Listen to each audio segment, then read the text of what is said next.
Барлықтарыңызға сәлем, сіздермен бірге әдеттегідей Нұрғаным. Бүгін өте дәмді болып шығатын жұп-жұмсақ кекс жасаймыз. Өте оңай дайындалады, өте тез жасалады.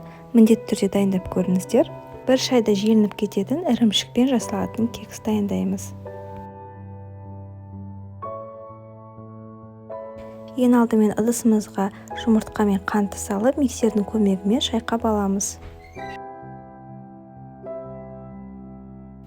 Одан кейін үстіне ерітілген сары майымызды қосамыз. Венчиктің көмегімен араластырып аламыз. Достар, егер мені видеом ұнаса, лайк басып, комментарий жазуды ұмытпаңыздар. Репост жасап, достарыңызбен бөлісіп отырыңыздар. Майды салғаннан кейін үстіне творогымызды салып, тағы да венчикпен араластырып аламыз. Үйдің магазинінде творогы жарай береді.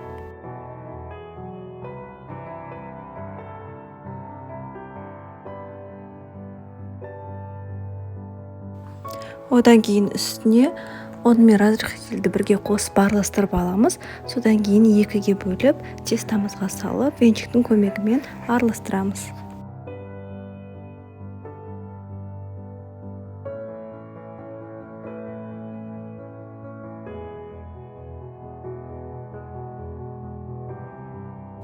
Осылай пісіре берсеңіздер де болады.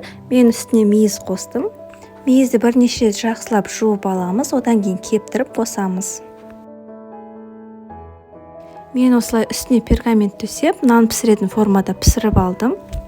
Сіздер кез келген формада пісіре берсеңіздер болады.